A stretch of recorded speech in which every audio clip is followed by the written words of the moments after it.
Pour cette dernière émission de l'année, je m'adresse solennellement à notre audience. Vous avez l'occasion, en nous suivant dans les quelques dizaines de minutes qui suivent, de vérifier que votre équipe habituelle, et peut-être maintenant adorée, est relativement pertinente dans son traitement de l'actualité. Parce qu'après tout, nous sommes prévus comme ayant un regard de bonne foi et pluriel sur l'actualité. Et aujourd'hui, bonne nouvelle, c'est une rétrospective. Voilà, alors je rappelle les deux objectifs d'une émission rétrospective. Je crois qu'on en fait... 2 fois par an, hein, c'est ça? C'est ça, juin et décembre. Juin et décembre, à peu près, voilà, donc ça a l'air cohérent. Rétrospective. Tout à fait, on est en décembre. on est pile poil dedans. Rétrospective qui a 2 objectifs. Assurer un minimum de suivi dans le temps par rapport au traitement de l'actualité et d'assurer qu'une vérification, de confronter nos analyses et nos ressentis dans le temps, c'est-à-dire pour faire un éclairage après l'éclairage. Voilà.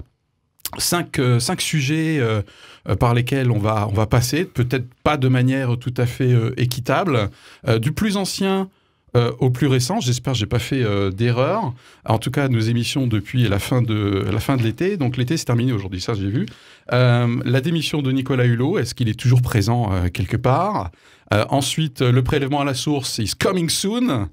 Et les élections présidentielles au Brésil, hein, puisqu'entre-temps il s'est passé un peu de choses. Le sort de cette Pakistanaise Asia Bibi, quid de sa situation actuelle. Et bien sûr, les gilets jaunes. Gagné. Voilà, gagné. Alors, un premier tour de table est pour accueillir, du coup, l'équipe. Messieurs, l'un de ces 5 sujets vous a-t-il plus particulièrement inspiré pour cette rétrospective ? Bonjour Philippe, Marc, bonjour à toutes et tous. Ce qui m'a inspiré, parce que je crois qu'il y a un lien pour moi très étroit entre la démission de Nicolas Hulot, l'élection présidentielle au Brésil et les Gilets jaunes. Alors, je pourrais m'en expliquer tout à l'heure, mais je pense qu'il y a derrière un soubassement politique très clair sur ces 3 actes posés dans notre actualité dernière. D'accord, merci Marc. David et Bernard se regardent.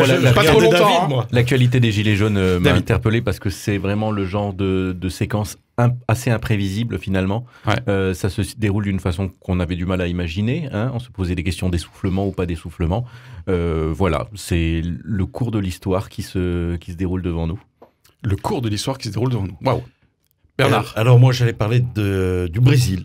Ouais. Voilà, c'est ça qui retient un peu mon attention au regard de ce que le futur président, puisqu'il prend ses fonctions en janvier, ce qu'il est en train de constituer comme équipe autour de lui. Donc c'est là où ça me questionne. Ah, d'accord, super. Je n'en peux plus d'attendre, Bernard. Eh bien, pas les autres, si. Merci Philippe. On a le droit d'avoir ses favoris. Je suis désolé. Mais l'essentiel, c'est que ça tourne. Quand même, Philippe. Dans cette dernière émission, 2 choses. L'esprit de Noël. L'esprit de Noël. Privilégier un d'entre nous, c'est quand même dur à accepter. Non, mais non. Puis, tu disais qu'on pourrait être adoré. Non, nous n'adorons que Dieu. Ah, et moi, tu oublies le chocolat. De départ. Le chocolat. Non, mais c'est... Bon, moi, je fais le lien clairement. Ouais. J'avais zappé, mais en fait, c'est Nicolas Hulot qui avait participé à la décision de la taxe carbone. Oui. Bah oui, non mais c'est évident quand j'ai relu les articles, mais voilà, c'est ça qui m'a frappé en préparant cette rétrospective. Donc il serait le père des Gilets jaunes? Non. Non, mais je taquine. Wow. Non, mais c'est très intéressant comme formulation, je trouve. Mais revenons du coup un petit peu plus loin à propos de ce père du coup qui a engendré peut-être malgré lui un certain nombre de gilets jaunes. Je propose de commencer effectivement par la démission de Nicolas Hulot qui a eu lieu le 28 août dernier, plus ou moins avec une grande surprise en tout cas. Qu'en est-il aujourd'hui de cette actualité? Nicolas Hulot est-il toujours parmi nous? Je voudrais bien commencer. Oui, je pense que Nicolas Hulot est bien sûr encore parmi nous. Et surtout, il me semble que dans les mots qu'il avait employés lors de sa démission, il y a quelque chose qui me paraît très fort et ô combien encore en résonance dans l'actualité d'aujourd'hui. On en reparlera avec les Gilets jaunes. C'est le crédit d'une parole politique, le crédit d'annonce de projets qui doivent être mis en place et la résultante en termes d'action qui doit être fait. En l'occurrence, Nicolas Hulot disait, mais on s'est engagé à, et puis finalement, nous n'avons quasiment rien fait. Je crois que une des difficultés que nous avons dans la société française, c'est de dire, belle parole, vous nous promettez un changement dans notre vie quotidienne, et on ne la voit pas. On n'a rien fait ou on a reculé? Alors, si on ne prend que la taxe carbone, si on ne prend que la taxe carbone, mais je ne pense pas qu'il y ait que la taxe carbone. Et d'ailleurs, Nicolas Hulot, par la suite, l'a bien dit, la taxe carbone, elle devait être accompagnée avec des mesures d'ajustement. Elle devait s'intégrer dans une politique globale. Si on ne parle que de la taxe carbone, oui, il y a d'une certaine manière une reculade. On verra comment les choses se passent, mais cette reculade, ô combien pour moi, elle est inquiétante. Ok, Bernard, qui a sagement attendu son tour. Oui, tout à fait. Parce que maintenant, il est gonflé à bloc par rapport au fait qu'il est le favori de l'équipe. Voilà, tout à fait. Je boue. Il y a une autre réalité que je mets en perspective en écoutant Marc, en résonance avec ce que nous avions pu dire, je crois, me souvenir au moment de la démission de Nicolas Hulot, où l'on parlait de la solitude du chef de l'État. Ah oui. Et on se rend compte avec ce qui c'est passé là, avec les Gilets jaunes, avec l'épisode 1, 2, 3, 4 et j'en passe, on se rend compte qu'effectivement, il est à part, il est seul, bien souvent. Et je crois que ça reste un trait, me semble-t-il, en tout cas, de la façon dont ces premiers mois de l'exercice présidentiel peuvent être caractérisés. Ok, Nicolas Hulot, il est seul aussi, en ce moment? Ouais, je pense que c'est il a besoin de personne, hein, non, là, en ce moment. Ok. En tout cas, il a dit qu'il ne reviendrait pas. Ce que tu dis, j'aurais juste envie de rajouter que la piètre prestation de Emmanuel Macron l'autre jour pendant son discours post-4e acte Gilets jaunes montre bien qu'il est encore très isolé et qu'il ne se rapproche pas bien aux branches. Donc vous avez noté que c'était une opinion, là? Oui. Ce qui ne veut pas dire qu'elle a moins de valeur. Oui, c'est mon opinion. Mais je pense qu'elle est assez partagée, j'ai l'impression, en lisant la presse. David, oui, alors, excuse-moi. Je pense pas qu'il soit isolé ou retiré, tout ça. Je pense qu'il a, je pense qu'il a conscience de son capital de sympathie et d'intérêt. Encore. Oh oui, tout à fait. Il a l'air intact, ce capital. Et donc la participation à son émission, l'émission politique, était intéressante. Oui. Mais je trouve que ça. Oui, non, bien reçu. Il y a 65% des téléspectateurs qui ont trouvé qu'il était convaincant, ouais. Ouais.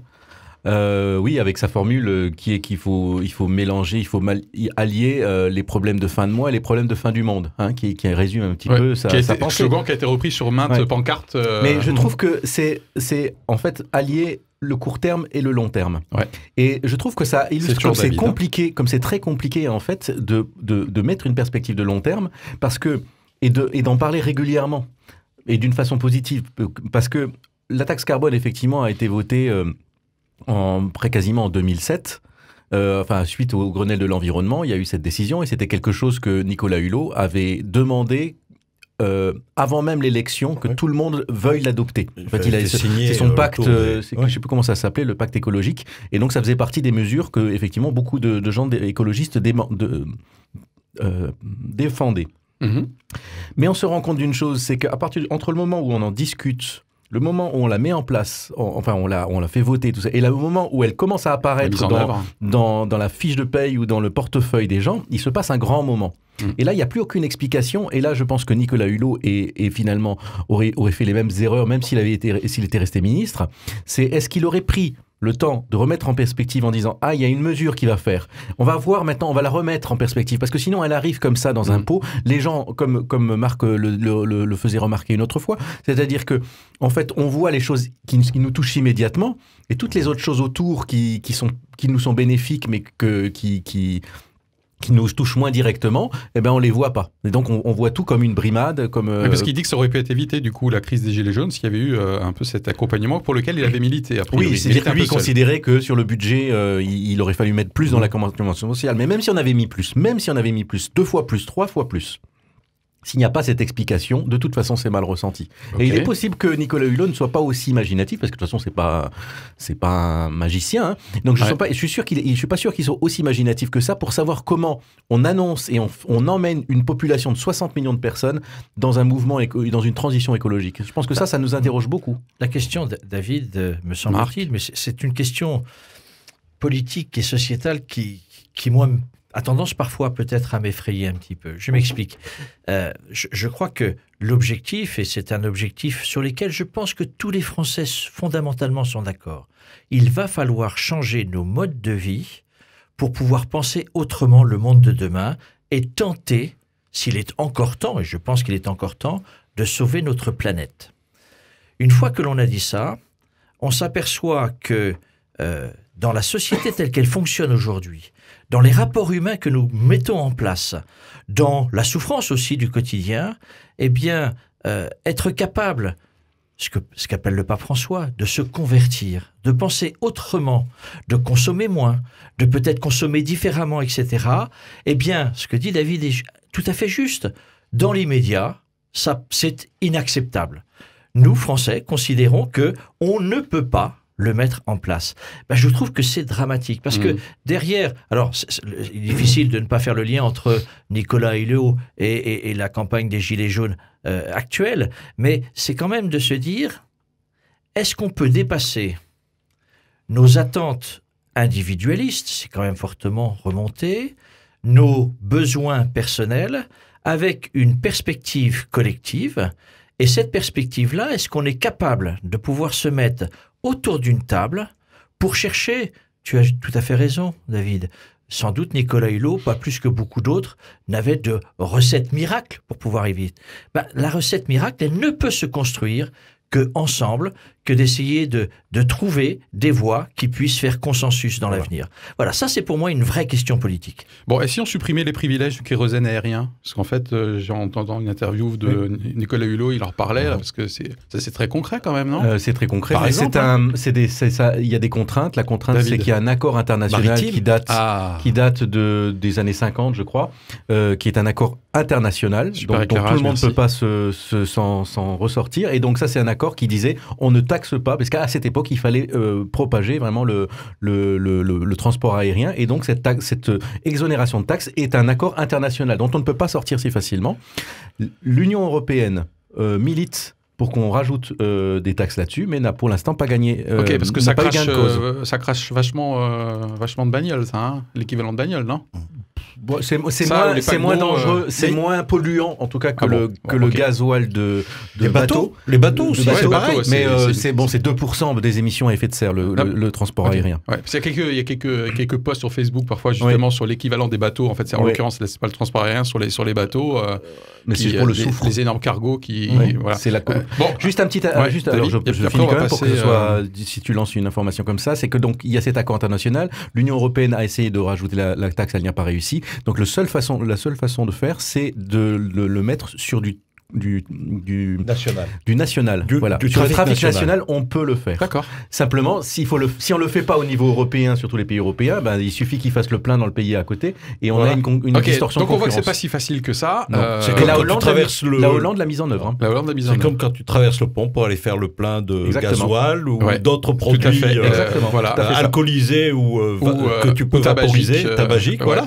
Que des produits super bons pour la santé. Sinon, j'ai vu une phrase quand même qui me semble super simple dans l'une des interviews, c'est qu'à un moment donné, si on peut diminuer notre besoin de déplacement, tout simplement. Diminuer notre besoin de déplacement. Bon, alors moi, je suis un contre-exemple, peut-être parce que je suis indépendant, je travaille à domicile, j'ai un niveau de déplacement lié à ce côté télétravail qui est très, très, très, très faible. Mais si on peut diminuer le besoin de déplacement, c'est une vraie... Et en campagne, puisque c'est là que c'est le problème le plus compliqué, il y a quand même des solutions de covoiturage assez intéressantes qui se font. Il faut quand même se dire qu'on est une période où tout le monde a Internet dans la main. Et donc c'est beaucoup plus facile de s'arranger. Et il y a des systèmes comme ça, il y a même des projets pour que des trains puissent être démarrés à la demande quand il y a plusieurs personnes, c'est-à-dire qu'il y a une sorte de covoiturage par train. Par la pensée bientôt aussi. Bah, c'est quasiment ça, je veux dire, avec un téléphone, c'est quasiment par la pensée. Non, mais c'est vrai. Ok. Quand tu dis les questions de déplacement, c'est bien sûr les questions de déplacement dans notre vie quotidienne, mais on prenait l'exemple de l'avion et plus particulièrement, pas tellement des croisières, mais de tout le, tout le transport maritime. Je ne divulgue pas à l'antenne. En tant que tel, la question, c'est de dire d'où vient ce que nous consommons. Est-ce qu'on peut penser, pour répondre à nos besoins, des productions de proximité qui permettent demain de pouvoir fortement réduire toute une gamme de déplacements. Les questions, elles sont fondamentales là. Est-ce qu'on ne peut pas imaginer de repenser notre agriculture pour que ça réponde aux besoins locaux ? plutôt que d'aller chercher en plein hiver les mangues venant d'Amérique latine, les tels produits, les fraises. Enfin, quand on voit le nombre de produits, ne serait-ce qu'alimentaires, bon, les mangues, ça va qui viennent de Chine. Non, mais pourquoi ça doit venir de Chine? Voilà, cette question-là, c'est pour ça que je mettais en avant. Est-ce qu'on peut, et là, c'est toutes les échelles du fonctionnement de notre société, est-ce qu'on peut penser une autre manière, sans doute plus raisonnable, de pouvoir vivre au quotidien? Un excellent exemple, libre cueillette des fruits et légumes. Parce que je connaissais libre cueillette des fruits ici sur place, mais aussi libre cueillette légumes. Il y a une grande exploitation à Egversheim, par exemple. Il y a un responsable d'une structure d'accompagnement des personnes en difficulté qui me disait qu'ils sont en train de réfléchir à la mise en place pour les 2 années qui viennent d'une mission exploratoire un peu pour remplacer les produits qu'ils distribuent à des gens nécessiteux qui sont pas bons, qui viennent de l'autre bout du monde, qui ont été cultivés en Roumanie, transformés en Tchéquie et puis qui reviennent en passant par le Cap Horn, par des produits locaux. Ça aussi, et de meilleure qualité du coup aussi. Ok. Voilà, donc d'accord. Il y a d'autres façons. En tout cas, Nicolas Hulot semble à la fois faire peur dans ses prises de parole aux équipes en place, et en même temps dit qu'il continue à être relationnellement assez proche du président et du Premier ministre, au niveau relationnel. Je trouve que ça illustre quand même quelque chose qui a été raté, et pourtant son ministère était quand même important, était un des premiers ministères du gouvernement. C'était quand même cette sorte de chambre du temps long, puisqu'il voulait même qu'on crée une chambre supplémentaire qui analyse toutes les lois à la lumière des besoins de long terme. Une chambre, tu veux dire, en plus de l'Assemblée nationale et du Sénat, d'accord. C'est inventé quelque chose comme ça. Et juste là-dessus, moi je trouve que n'importe quelle intervention politique, n'importe quelle annonce d'une mesure devrait se faire avec ces 2 objectifs-là, c'est-à-dire un objectif économique, un objectif écologique. Et qu'à chaque fois, on rappelle toute la démarche. Et je trouve que plutôt que de faire des discours compassés sous un mauvais éclairage, il ferait mieux de se mettre sans jeu de mots. Emmanuel Macron devant un PowerPoint ou devant un tableau et puis qui raconte un petit peu quelle est sa vision plutôt que d'entendre ces homélies. Avant qu'on passe à un autre sujet, je trouve que la démission de Nicolas Hulot, elle est aussi très significative et représentative de l'état de la situation de la responsabilité des personnes politiques. Je m'explique. On est à maintenant un peu moins d'1 an et demi des élections municipales. On voit le nombre de maires ou d'élus en désarroi complet, qui arrêtent, qui disent on n'en peut plus, qui disent on ne sait plus comment fonctionner, on a des projets et à chaque fois on est attaqué, etc. Il me semble que ce que mettait aussi en avant Nicolas Hulot, c'est qu'on a la volonté de pouvoir s'engager dans la politique pour changer la société, pour changer le monde. Et on s'aperçoit, au-delà même du président de la République, au-delà même du gouvernement, etc., qu'il est excessivement difficile de pouvoir changer les choses. Et du coup, c'est de se dire, mais quelle place on a? On a été élu en disant, on va pouvoir modifier avec vous, avec des idées nouvelles, etc., et puis, force est de constater qu'on ne modifie rien du tout. C'est vrai que, pour moi, c'est vraiment une question, je suis élu, c'est une question que je me pose très régulièrement, c'est jusqu'où est-on en capacité, en tant qu'élu, de pouvoir assumer, vivre notre responsabilité et transformer le monde tel qu'on le désirerait.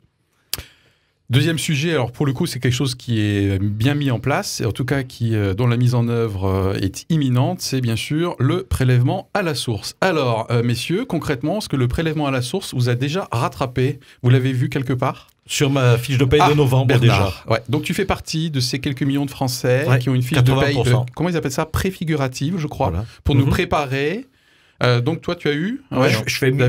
J'ai même eu, moi, déjà une première alerte et une préfiguration au mois d'octobre. Et une confirmation très claire au mois de... C'est le haut revenu, les premiers déciles. Non, parce que là, c'est sur un tout petit revenu. Parmi d'autres. Donc, très bien. Mais ça y est, c'est mis en place, je veux dire. Ça y est, oui, tout à fait. Ouais. Bon, a priori... J'en ai parlé avec mes collègues, il y en a qui ont vu 0. D'accord. Parce qu'ils n'avaient pas donné de taux, machin. Donc en tout cas, il y a un vrai souci d'information. Moi, je reçois des newsletters de impôts.gouv.fr spécifiques aussi à mon statut d'indépendant, qui sont, je trouve, bien fichus, qui essaient vraiment de me rassurer, de dire voilà ce qui va se passer, monsieur Schwab, qui tiennent compte déjà de ce que j'ai demandé comme taux, comme quoi j'avais opté pour un prélèvement trimestriel. En fait, je me sens relativement encadré en termes d'information. Hein. Oui, j'entendais d'ailleurs même pas plus tard qu'en venant, une publicité, une information concernant les impôts et les dons, le fait des 60%, tout ce qu'on avait expliqué. C'est une question qui reste ouverte, si jamais tu as une réponse. Les dons aux œuvres feraient partie de cet acompte des 60% et pas juste emploi à domicile, etc. Et pas seulement. Oui, d'ailleurs, j'ai appris que les emplois à domicile étaient aussi ajoutés. Donc les deux sont ajoutés. Enfin, c'est ce que disait la publicité il y a tout à l'heure. Donc, en tout cas, c'était pour témoigner du fait qu'il y a un effort d'information, parce qu'effectivement, il y a quand même l'enjeu de savoir que toutes les associations doivent toucher leur don de Noël. Exactement, tout à fait. Parce que justement, on discutait de l'impact potentiel des dons. Alors, je ne sais pas si c'est un lien avec ça ou avec la conjoncture anxiogène, mais le Téléthon, ça a été vachement moins, par exemple. Il y a un nombre d'associations qui disent nous, on est en baisse. Hein. Et d'ailleurs, pour faire un lien avec le sujet des Gilets jaunes de tout à l'heure, la réforme de l'impôt sur la fortune a, semble-t-il, aussi eu un impact sur les dons aux œuvres. Alors, sur le mécénat en particulier et sur effectivement les gros donateurs, l'impact est très très fort. La diminution pose véritablement question à bon nombre d'associations. Comment ils vont réussir entre le budget prévisionnel et donc les recettes envisagées au moment de la construction de ce budget et le réel, et de fait les modifications fiscales, la disparition de l'ISF, remplacée en partie par l'IFI. Oui, mais du coup c'est pas sur les mêmes bases, et du coup il y a un côté un peu illisible, et c'est la même chose que pour les dons. Très clairement, les dons sont nettement moindres et le seront certainement sur cette dernière période d'année, même avec l'information qui en est faite. Ça risque d'être difficile. Je pense que les choses reprendront leur cours dans la normalité sur 2019. Le mois de janvier, février, on va s'habituer, on va être un peu surpris. Tiens, qu'est-ce qui m'a été prélevé là ? Ah, mais pourquoi je gagne moins ? Et puis, on va s'y habituer. Et puis, on va voir aussi que, je gagne moins, mais en même temps, je n'ai pas à payer ma mensualité d'impôt, etc. J'ai juste envie de dire que une des choses qui est communément communiquée concernant les dons, c'est de dire faites au moins autant que l'année dernière. Ok, très bien. Nous sommes dans une émission rétrospective. On vient de passer en revue la démission de Nicolas Hulot et bien sûr son actualité par rapport à ce qui se passe en ce moment, le prélèvement à la source et après une pause, les 3 autres sujets annoncés tout à l'heure. Éclairage, éclairage, éclairage. Sur une tendance de société, sur une actualité, un débat pluriel et surtout, de bonne foi.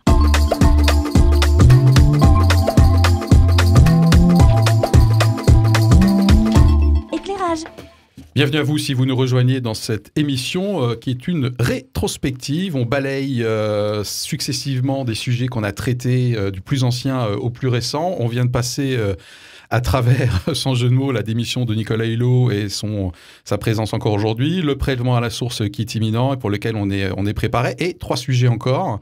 L'élection présidentielle au Brésil, puisque M. Bolsonaro, même s'il n'a pas encore pris ses fonctions, puisque c'est en début d'année, est président. Asia Bibi, la pakistanaise dont on a parlé il n'y a pas très longtemps, et bien sûr les Gilets jaunes.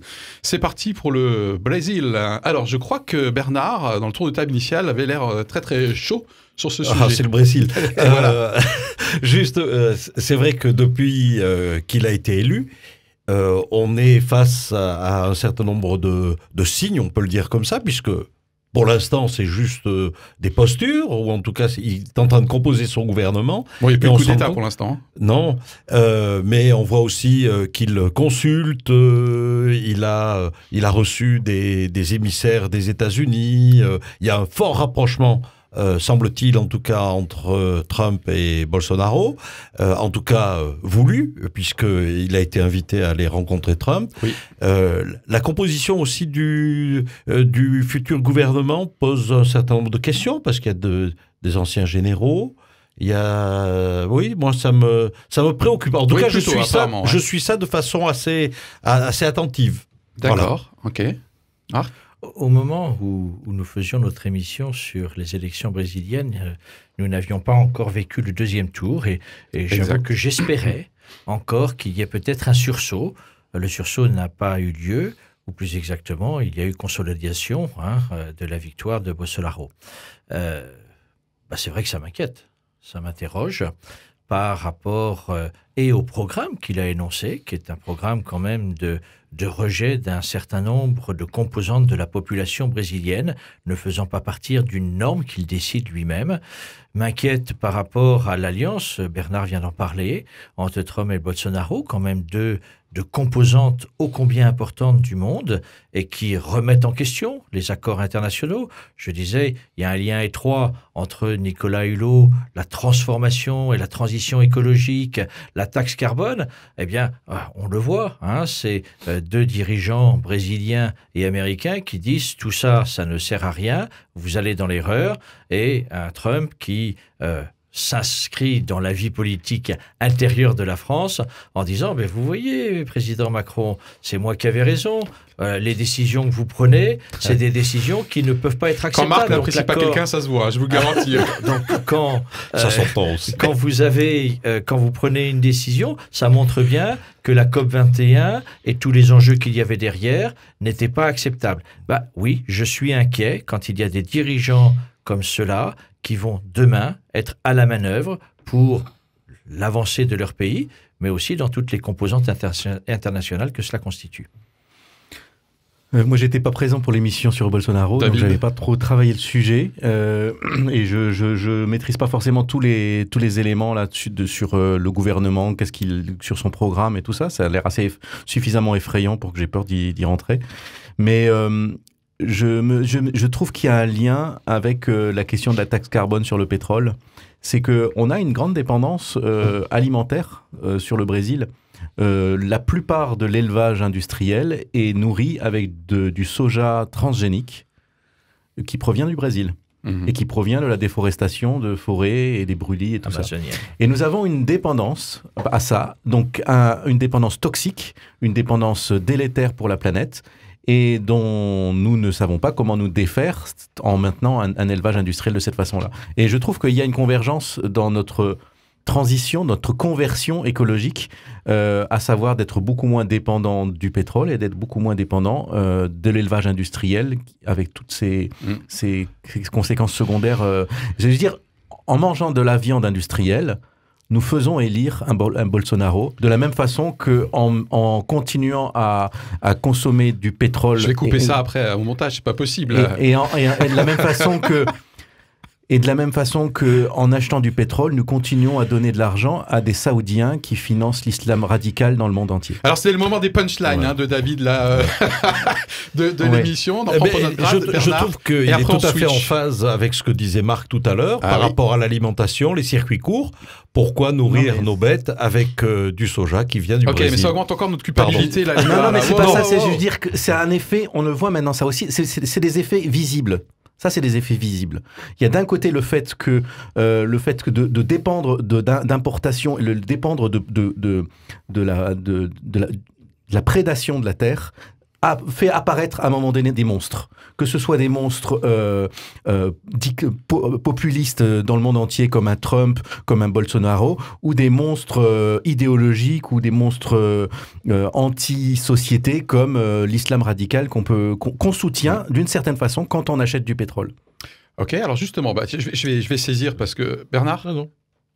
Ok, on parlait d'islamisme. Asia Bibi, qu'est-ce que ça donne là concrètement? Juste avant Philippe quand même, pour faire... Parce que ça sera aussi un regard avec les Gilets jaunes, c'est quand même de se dire que pour cette société brésilienne en crise, qui a eu des espoirs énormes sur un gouvernement populaire, un gouvernement de gauche, qui a été totalement corrompu, et une population qui s'est dit, là une nouvelle fois, oui, il y a eu des transformations au Brésil, elles sont indéniables.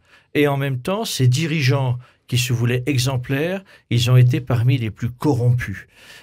Ça, c'est quelque chose qu'on ne peut plus accepter. Et derrière, c'est la montée de ce qu'on appelle un peu simplement sans doute le populisme, mais c'est de dire ras-le-bol de ces classes politiques, et donc autant essayer des personnalités politiques qui disent on va faire table rase de tout ça, on va apporter une nouvelle manière un peu plus propre. Dégagisme. Mais que d'inquiétude par rapport à cela, et j'espère que nous serons dans notre acte et dans notre histoire républicaine résister par rapport à ça, parce que c'est une vraie inquiétude pour moi. Alors j'ai quand même des doutes, moi, sur la... En fait, non, il y a quelque part, en tant que chrétien, j'imagine que si demain, par exemple, c'est un gilet jaune qui devient président de la République, qui devient Premier ministre, il aura exactement les mêmes tentations, les mêmes fragilités que celles que moi j'aurais si j'étais élu. Alors peut-être qu'il ne sera pas dans l'outrance. Exactement. Donc à mon avis, et là c'est le chrétien qui parle, c'est une conviction profondément racinée, le cœur de l'homme a besoin d'être révolutionné, d'être converti. J'ai beaucoup aimé l'expression tout à l'heure, puisque conversion veut dire d'un demi-tour. 180 degrés. Exactement, c'est une révolution. Voilà, donc moi je crois beaucoup à un moment donné à l'impact dans les cœurs. Asia Bibi, qu'est-ce qui se passe? En faisant quand même en sorte, je m'excuse Philippe, on parlera d'Asia, je te rassure. On avait bien mis en avant, par rapport au Brésil, tout l'impact des églises, de certaines églises évangéliques. Et de ce poids de dire, il faut que l'on retrouve, au nom de Dieu, une manière de vivre plus probante, où ceux qui ne pensent pas comme nous n'ont pas obligatoirement leur place, parce que la manière dont Dieu voit le monde, il faut qu'on fonctionne comme ça. Eh bien, je me dis, là aussi, dans notre France républicaine, que nous soyons à même, bien évidemment, de nous inviter à la conversion, et à une conversion profonde, mais en même temps qu'on soit laïque. C'est-à-dire que nous ne mêlions pas Dieu à des enjeux de pouvoir politique, parce que je crois que ça n'est pas sa place. Le message biblique n'est pas théocratique, clairement. En tout cas, tel que moi je le comprends. Dieu n'est pas venu amener la révolution sur Terre, ni quand il était présent pour ceux qui y croient physiquement à travers son Fils Jésus, ni aujourd'hui. En revanche, une révolution dans les cœurs, avec du coup après toutes les conséquences que ça va avoir en termes de comportement, sans doute. Asia Bibi, on peut. On y vient. Yes, 31 minutes. Ouais, Asia Bibi, le dossier est encore... Désolé, c'est pas un dossier, mais enfin, est-ce que c'est encore ouvert? Qu'est-ce qui se passe? Alors, David. Elle n'a pas trouvé son havre de paix encore. Elle ne sait pas encore dans quel pays elle ira. Je pense qu'il y a pas mal de discussions au niveau européen. Le Canada est sur aussi les rangs, peut-être. L'Angleterre, l'Angleterre, non, toujours pas. Salman Rushdie. Ce que j'entendais, c'est qu'elle était... Intéressant, tu peux revenir là-dessus? Pardon, excuse-moi, David. Non, je te le surprie, vas-y. On est sur les pays qui sont susceptibles d'accueillir Asia Bibi et sa famille. Et l'Angleterre, il y a une petite L'Angleterre a dit non. On n'a pas envie de se retrouver dans une configuration comme à l'époque avec Salman Rushdie. Un deuxième Salman Rushdie qui coûte des millions pour sa protection. Voilà. Donc, je ne suis pas sûr que ce soit la question des millions qui l'ait fait hésiter, mais plutôt le fait qu'il y a une population sur place et que, peut-être à Londres, il y a une grande population pakistanaise. Donc, d'un certain côté, effectivement, ça nécessiterait plus de moyens de protection que dans un endroit où la population est différente. C'est peut-être ça. Ouais, je serais un peu plus tranché, comme d'habitude, entre David et moi. Entre-temps, je pense que sa situation est encore très très difficile, parce que je pense que même le fait de se nourrir est compliqué. Elle est au secret, protégée par les autorités à Islamabad. Son avocat, qui a eu une super interview d'ailleurs, et il est toujours aux Pays-Bas contre son gré. Il est pris en charge par une ONG dont l'objet est de défendre les chrétiens, la HVC, que je ne connaissais pas. Donc elle est toujours bloquée, en fait. Et sa famille aussi, toujours en danger. Et je dirais, on vient de célébrer le 10 décembre dernier le 70e anniversaire de la Déclaration universelle des droits de l'homme. Eh bien, on voit encore tout le chemin, tout le chantier pour que cette déclaration, qui a été signée par tous les pays, puisse véritablement être appliquée au cœur même des responsables politiques qui l'ont signé. À propos de responsables politiques, en réactualisant du coup ce sujet, j'ai trouvé intéressant quand même les décisions qu'ont prises les autorités pakistanaises, puisqu'ils ont arrêté plusieurs membres du parti TLP. Ne me demandez pas de le dire en pakistanais, mais en tout cas c'est le parti qui aujourd'hui fait des manifestations et qui réclame la tête au sens propre. Pandela. Voilà, tout à fait. Alors, de elle, de son avocat qui s'appelle Saiful Malouk, je suis désolé pour la prononciation, qui est donc justement aux Pays-Bas. Donc le premier ministre a incarcéré l'un des meneurs. Et ce que j'ai trouvé aussi intéressant, c'est qu'en fait, 25% des accusations de blasphème touchent les chrétiens. Ça veut dire que 75%, les musulmans sont eux-mêmes les victimes de cette loi anti-blasphème. C'est un peu ce qu'on disait quand on traitait le sujet, c'est que c'est un un intégrisme et un radicalisme qui ne touche évidemment pas que la minorité chrétienne du pays, mais qui peut toucher tous les autres.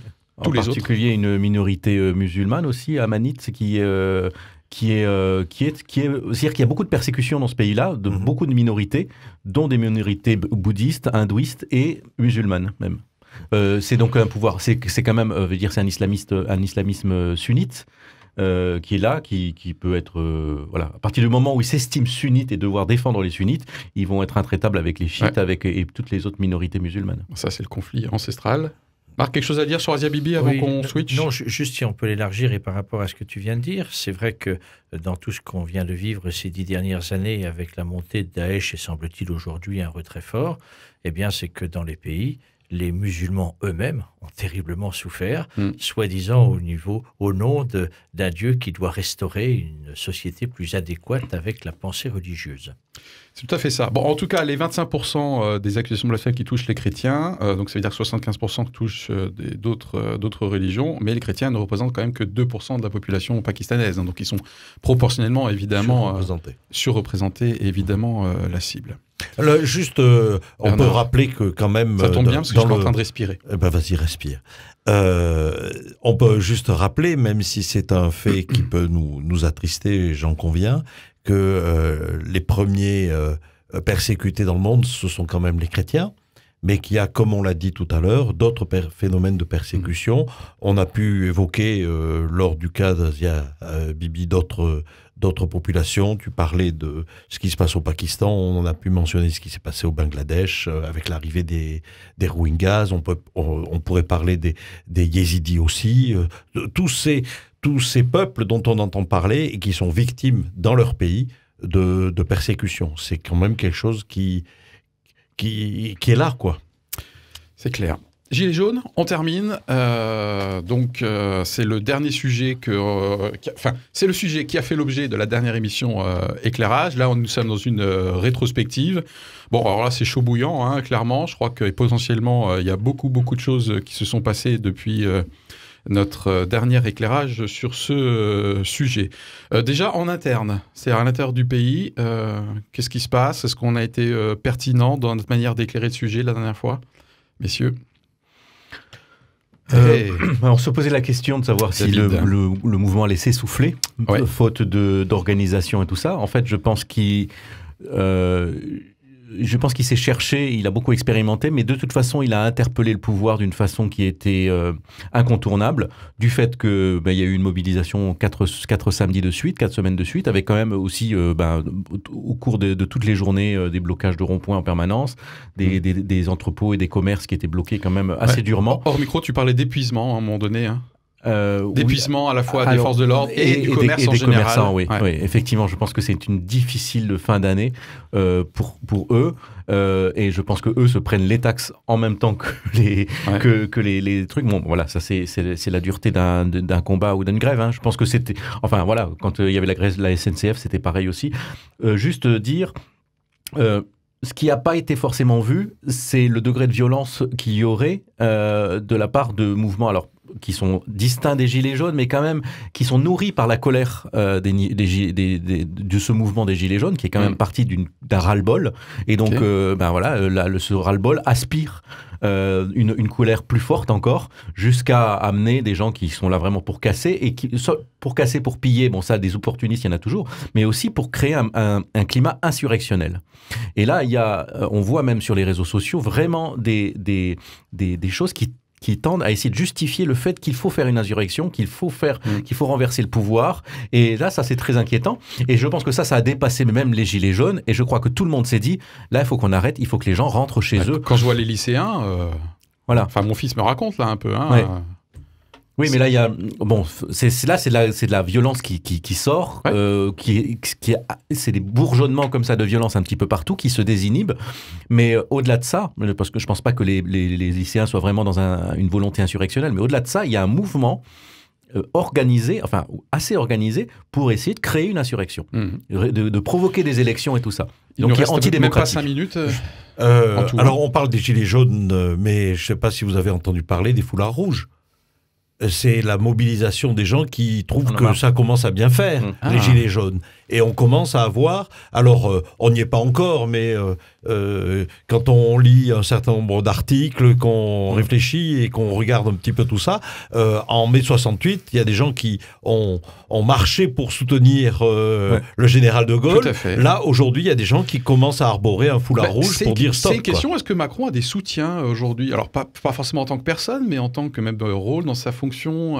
Je veux dire, est-ce qu'à un moment donné, il peut se passer que tout le monde arrête de cracher dans la soupe et de rajouter de l'huile sur le feu le cas échéant, et qu'il puisse y avoir des soutiens? C'est envisageable, ça, Marc? Je crois de toute façon qu'il garde encore de nombreux soutiens, quoi qu'on en pense. Ce que je voulais mettre en avant, c'est 2 points.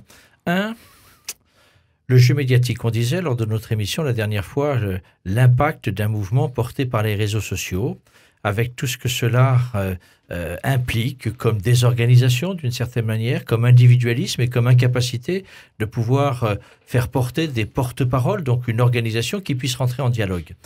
Ça m'a interrogé, mais derrière cela, c'est aussi de se dire le nombre de gilets jaunes, n'essaie pas de dénigrer ce mouvement. Proportionnellement, c'est quand même un nombre très modeste. Quand ces derniers temps, ces 2 derniers week-ends, on est tout juste à un peu plus de 100 000 personnes à travers l'ensemble de la France qui se mobilisent, toute proportion gardée, qu'est-ce que ça veut dire? Ce que je mets en avant, c'est que par contre, il y a une mobilisation extraordinaire des médias qui suivent tout, qui bien sûr vont mettre l'impact sur les violences insurrectionnelles qu'il y a et qui sont l'image que la France a donnée de ce qui traverse notre pays aujourd'hui. Moi, ça m'interroge. Quelle est la réalité de ce que les médias, de ce que nous faisons aussi dans notre métier, renvoient d'une réalité? Et c'était le 2e point, c'est de dire, mais comment on sort de crise de ce type-là? Tout le monde appelle au dialogue, et je crois qu'il est sain d'appeler au dialogue, mais qu'il va falloir s'arrêter, sortir de là, pour non pas dire il y a un gagnant et il y a un perdant, mais mettons-nous autour d'une table, réfléchissons, c'est ce que le président Macron a invité à faire, réfléchissons ensemble pour trouver des solutions, car les solutions, on les trouvera ensemble. Juste en écho à ce que vient de dire Marc, si je peux très brièvement, le Conseil supérieur de l'audiovisuel a d'ailleurs alerté les médias dans le traitement qu'ils pouvaient faire de cette actualité chaude, en leur disant arrêtez de donner la parole à n'importe qui et à tout le monde, y compris à des gens qui viennent pour appeler à des violences. C'est vrai que quand vous interviewez quelqu'un en direct, la personne peut partir dans tous les sens. Ça, c'est la première chose. La deuxième chose, Marc parlait des réseaux sociaux qui peuvent amplifier un certain nombre de choses. Il vient de parler de concertation, de dialogue. Il y a une vidéo qui a circulé sur les réseaux sociaux où vous voyez des forces de l'ordre enlever leur casque face à des gilets jaunes. Certains ont interprété ça en disant vous voyez, ils sont de notre côté. Ça, c'était une partie des réseaux sociaux. L'autre partie des réseaux sociaux, avec la même vidéo, disait nous sommes là face à une situation de dialogue et de concertation. Après avoir discuté, les gilets jaunes ont dit si vous enlevez vos casques, nous on se barre, on se disperse. Et c'est ce qui s'est passé. Incroyable. Donc, attention.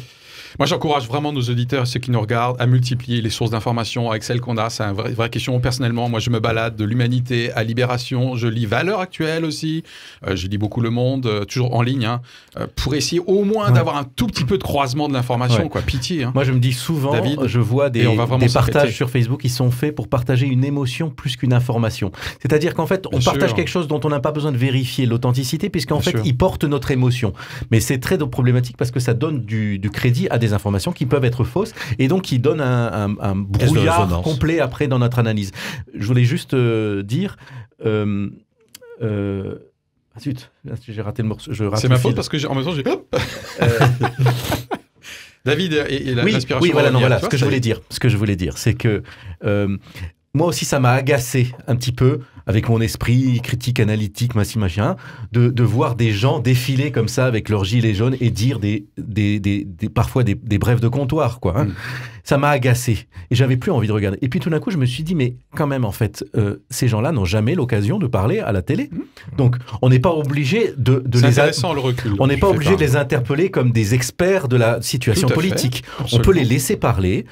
On n'a pas besoin d'en faire une parole d'évangile comme certains journalistes ont l'impression de devoir tirer comme ça un représentant des gilets jaunes qui porte des... Non, Et simplement, c'est l'occasion de laisser parler des gens, laisser parler leur colère et que ça remonte. Puisque visiblement, le gouvernement a des petits problèmes de communication pour vraiment sentir ça. C'est et évident. je trouve que les derniers discours de Macron montrent qu'il y a encore beaucoup de chemin à faire. Excellent. Donc laissons-les parler, faisons des bêtises.